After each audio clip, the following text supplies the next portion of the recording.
Hi,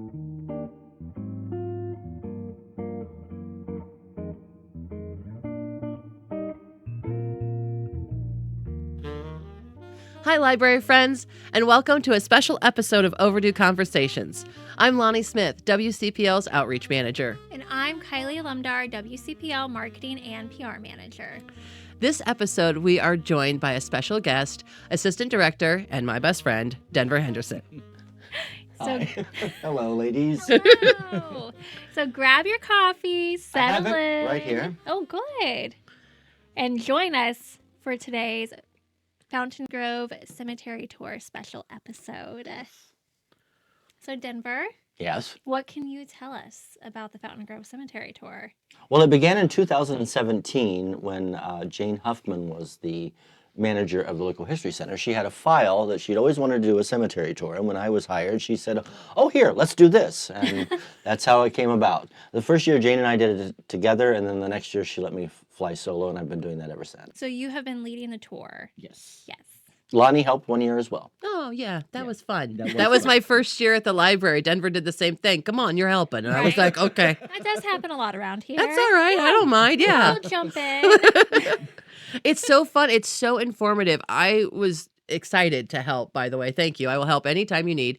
But it's so interesting. There's so many people out there. There's such interesting architecture on the tombstones. Denver is so knowledgeable about all of those things that just wandering around and letting him talk is my favorite thing to do.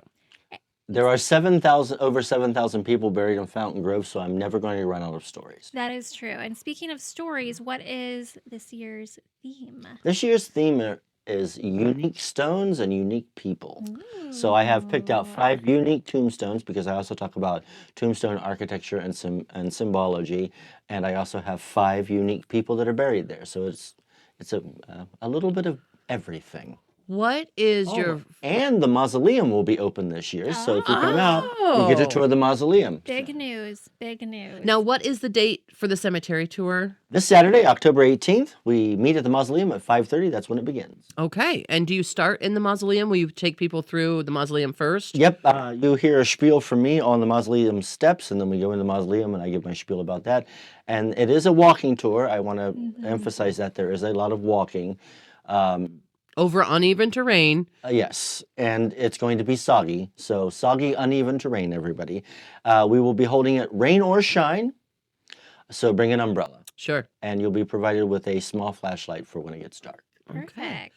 Approximately how long does the cemetery tour take? It depends on how windy I am that day. We've had 2-hour tours. We've had hour and 15-minute tours. So I would say somewhere between, I would estimate an hour and a half. Okay. Now, you've been doing this for several years now, and every year you switch up the tour. And is there a story from one of your previous tours that isn't going to be included in this tour that you would like to share with us? Yes, it's actually one of my favorite tombstones and tombstone stories. It's the Henkelman family tombstone. It's a very tall columnar tombstone. And on one side it says Frederick Henkelman, Christian martyr in Papua New Guinea. So the Henkelmans were a family of ministers. His father, Frederick Sr., was the minister at the Lutheran Church here in Bryan on Cherry Street. Now, young Frederick went off to be a missionary in New Guinea, and in the mid 1930s. And he was on New Guinea for all those years. And then in 1942, the Japanese invaded New Guinea. Oh, wow. And by 1943, he had disappeared. Oh. They have never found his body. They have never had any news about him since. So that side of the tombstone is called a cenotaph, which cenotaph means that it's an inscription for somebody who is not buried there but somewhere else. So he is a missing person, has been since 1943. Wow. That is fascinating. And that's just the kind of story you're going to hear this Saturday, the 18th at 5:30 at Fountain Grove Cemetery. Oh, and a follow-up story about the Henkelman family. Not only was the father a minister, but all of Frederick's siblings, Frederick that went missing, his siblings either married a minister or became a minister. So, Whoa. Wow. So That there is you go. very interesting. And speaking of interesting tidbits, here we do something called Sip and Flip. Mm-hmm. So what are you reading and what are you drinking? Well, I am either a traditionalist or extremely boring. I have black coffee. That's all I drink. I drink black coffee. I don't do ice. I don't do sugar. I don't do cream. I don't do flavor.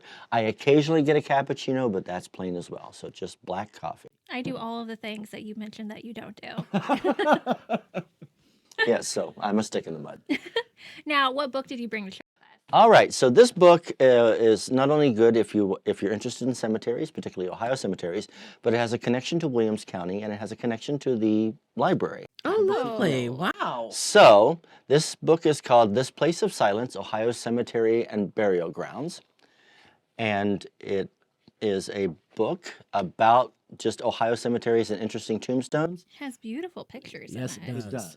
Now, Ian Adams, who is one of the photographers, the two photographers divided the state in half, and he took the northern part of the state.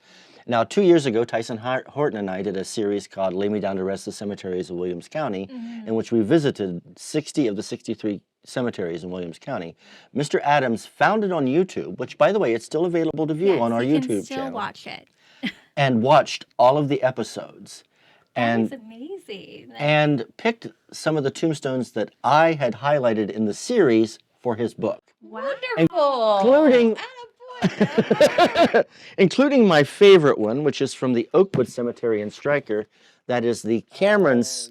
It's shaped like a Saturn V rock. Oh, yeah, that is Yes. a very, very cool one. So I visit that one when I go to visit my uncle, who is also in that Stryker cemetery, because you're just drawn to that tombstone. It's so cool. it is right at the end of the main lane, and it's just huge. Yeah.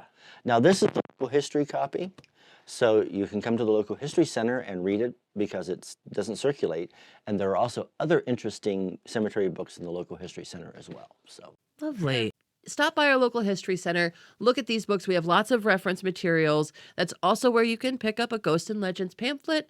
Lots of interesting, fun things at the local history center. Now, you mentioned your Lay Me Down to Rest YouTube series, but you have a new series that is still coming out monthly, and it is the Oddly Peculiar series. right, Tyson Horton and I are such a great team that we decided we were going to do Oddly Peculiar, and it is basically the Miss Legends and stories of Williams County.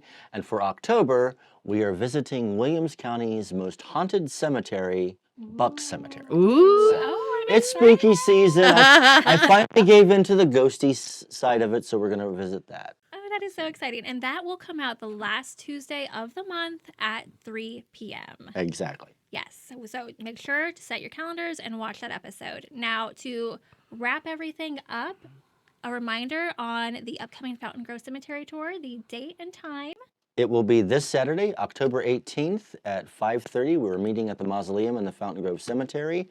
It's going to take about an hour and a half. You'll get to see some interesting stones, hear some interesting stories, and you'll get a free flashlight out of it as well. And it is free to attend. Free. Is there a specific age group that you recommend, or is it open to all ages? It's open to all ages. Recently, I did another cemetery tour in Riverside, and I had 10 and 11-year-olds there, and so anybody can come out and see it. Yeah, anybody who's interested in learning more about your local history and your local cemetery. Oh, I would like to add, this is not a ghost tour. Yes. I did have a group be a little upset last year that it wasn't a ghost tour. This is just a straightforward history lesson. That's right. We're all about the facts here, folks.